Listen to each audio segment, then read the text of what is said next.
So let me just explain in 2 minutes the Ukraine war. This is not an attack by Putin on Ukraine in the way that we are told every day. This started in 1990, February 9th, 1990. James Baker III, our Secretary of State, said to Mikhail Gorbachev, NATO will not move 1 inch eastward if you agree to German unification, basically ending World War II. And Gorbachev said, that's very important. Yes, NATO doesn't move, and we agreed to German unification. The U.S. then cheated on this, already starting in 1994, when Clinton signed off on basically a plan to expand NATO all the way to Ukraine. This is when the so-called neocons took power, and Clinton was the first agent of this. And the expansion of NATO started in 1999 with Poland, Hungary, and Czech Republic. At that point, Russia didn't much care. There was no border other than with the Königsberg, but other than that, there was no direct threat. Then the U.S. led the bombing of Serbia in 1999. That was bad, by the way, because that was a use of NATO to bomb a European capital, Belgrade, 78 straight days to break the country apart. The Russians didn't like that very much. But Putin became president, they swallowed it, they complained, but even Putin started out pro-European, pro-American, actually asked maybe we should join NATO when there was still the idea of some kind of mutually respectful relationship. Then 9/11 came, then came Afghanistan, and the Russians said, yeah, we'll support you, we understand, to root out terror. But then came 2 other decisive actions. In 2002, the United States unilaterally walked out of the anti-ballistic missile treaty. This was probably the most decisive event, never discussed in this context. But what it did was trigger the U.S. putting in missile systems in Eastern Europe that Russia views as a dire, direct threat to national security by making possible a decapitation strike of missiles that are a few minutes away from Moscow. And we put in 2 Aegis missile systems. We say it's defense. Russia says, how do we know it's not Tomahawk nuclear-tipped missiles in your silos? You've told us we have nothing to do with this. And so we walked out of the ABM treaty unilaterally in 2002, and then in 2003 we invaded Iraq on completely phony pretenses, as I've explained. In 2004-05, we engaged in a soft regime change operation in Ukraine, the so-called First Color Revolution. It put in office somebody that I knew and I was friends with, and am kind of distantly friends with President Yushchenko, because I was an advisor to the Ukrainian government in 1993, 94, 95. And then the U.S. had its dirty hands in this. It should not meddle in other countries' elections. But in 2009, Yanukovych won the election, and he became president, and in 2010, on the basis of neutrality for Ukraine.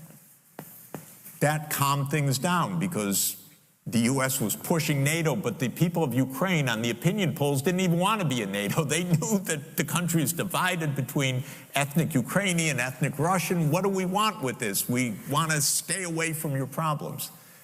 So in February 22nd, 2014, the United States participated actively in the overthrow of Yanukovych. A typical U.S. regime change operation, have no doubt about it. And the Russians did us a favor. They intercepted a really ugly call between Victoria Nuland, my colleague at Columbia University now, and if you know her name and what she's done, have sympathy for me. Really. Between her and the U.S. ambassador to Ukraine, Jeffrey Sachs, who's a senior State Department official till today. And they talked about regime change. They said, who's going to be the next government? Why don't we pick this one? No, Klitschko shouldn't go in. It should be Yatsenyuk. Yes, it was Yatsenyuk, and we'll get the big guy, Biden, to come in and do an attaboy, they say, pat him on the back. It's great. So they made the new government. And I happened to be invited to go there soon after that, not knowing any of the background. And then some of it was, in a very ugly way, explained to me after I arrived, how the U.S. had participated in this. All of this is to say, the U.S. then said, okay, now NATO's really going to enlarge. And Putin kept saying, stop. You promised no NATO enlargement. It's been, by the way, I forgot to mention, in 2004, Estonia, Latvia, Lithuania, Bulgaria, Romania, Slovakia, Slovenia, 7 more countries in the not 1 inch eastward. And then, okay, it's a long story, but the U.S. kept rejecting the basic idea, don't expand NATO to Russia's border in a context where we're putting in goddamn missile systems after breaking a treaty. 2019, we walked out of the Intermediate Nuclear Force Treaty. In 2017, we walked out of the JCPOA, the treaty with Iran. This is the partner. This is the trust building. In other words, it's completely reckless U.S. foreign policy.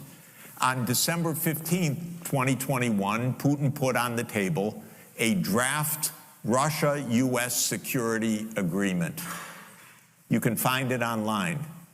The basis of it is no NATO enlargement. I called the White House that next week after that, begging them, take the negotiations. Putin's offered something, avoid this war. Oh, Jeff, there's not going to be a war. Announce that NATO's not going to enlarge. Oh, don't worry, NATO's not going to enlarge. I said, oh, you're going to have a war over something that's not going to happen? Why don't you announce it? And he said, no, our policy is an open door. This is Jake Sullivan. Our policy is an open door policy. Open door for NATO enlargement. That is under the category of bullshit, by the way. You don't have your right to put your military bases anywhere you want and expect peace in this world. You have to have some prudence. There's no such thing as an open door that we're going to be there and we're going to put our missile systems there and that's our right. There's no right to that. We declared in 1823, Europeans don't come to the Western Hemisphere. That's the Monroe Doctrine. The whole Western Hemisphere, after all. Okay, anyway, they turned down the negotiations. Then the special military operation started. And 5 days later, Zelensky says, okay, neutrality. And then the Turks said, we'll mediate this. And I flew to Ankara to discuss it with the Turkish negotiators because I wanted to hear exactly what was going on. So what was going on was they reached an agreement with a few odds and ends. And then the United States and Britain said, no way. You guys fight on. We got your back. We don't have your front. You're all going to die. But we got your back as we kept pushing them into the front lines. That's 600,000 deaths now of Ukrainians since Boris Johnson flew to Kyiv to tell them to be brave. Absolutely ghastly.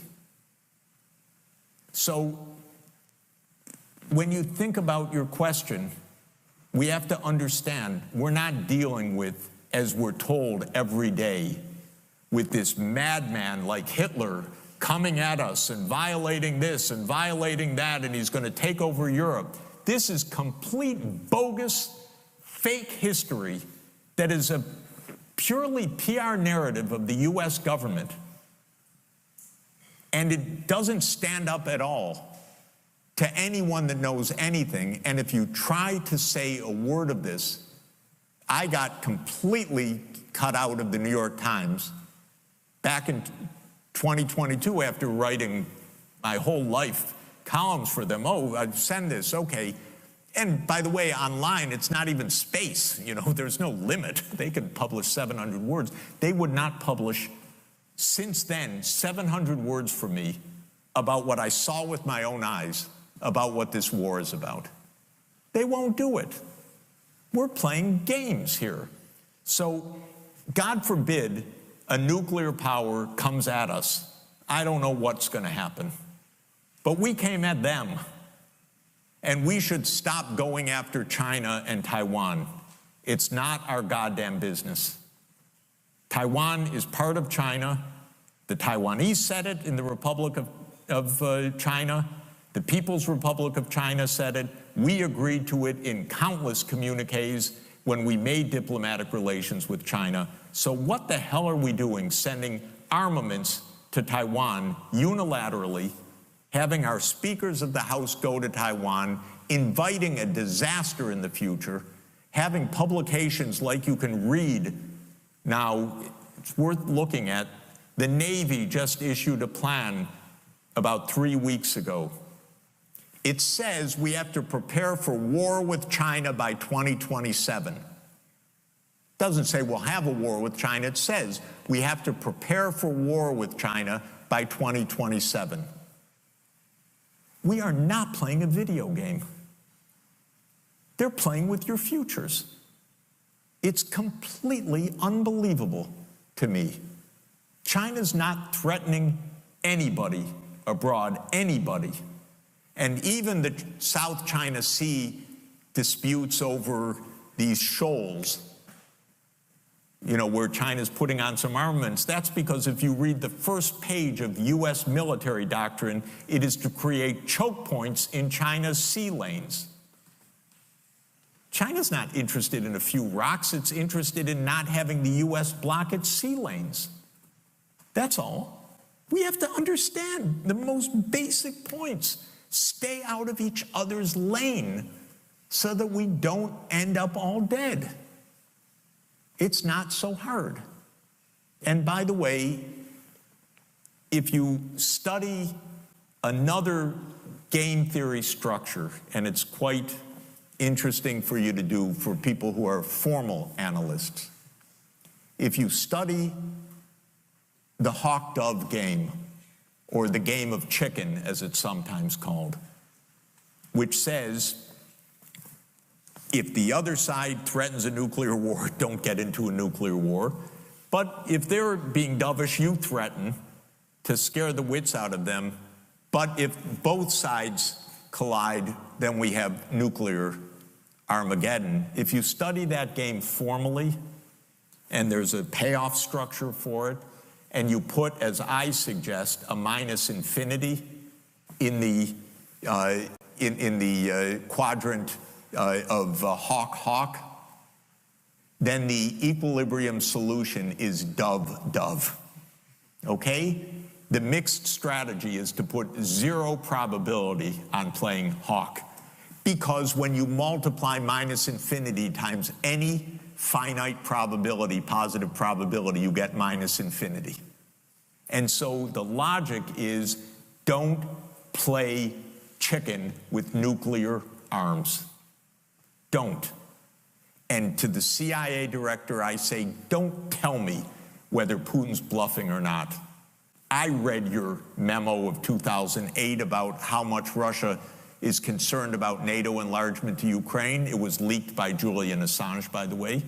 The same guy who's our CIA director was U.S. ambassador to Russia then in 2008. He wrote a memo called Niet Means Niet, which explained how it's not just Putin, it's the whole Russian political class against having NATO in Ukraine. And then he tells us now, don't worry about it. Because they're playing games with you and me. And I really resent it. So if we someday face this catastrophe that you're presenting, there won't be a good answer, by the way. President Kennedy, incidentally, in the middle of the Cuban Missile Crisis, made a side remark. He said, "I'd rather have my daughter be red than dead," when the bumper sticker slogan was "better dead than red." And he said it the opposite. You know, he's a human being. He's a wonderful human being. And so I don't know what the answer to the question is, God forbid, but we're not in that situation right now. And the way to get out of that situation is not only to stay out of each other's red lines, but also to disarm. We've got to get back to nuclear arms control. We have a treaty to eliminate nuclear arms signed by, I think now it's 100 countries and ratified by nearly 100 countries, and many others have signed, but not one nuclear power so far. But that's the right answer, is we have to get out of this, what President Kennedy called the sword of Damocles, the nuclear sword of Damocles hanging over our heads, which is really the greatest risk that we face of all. Thank you. That is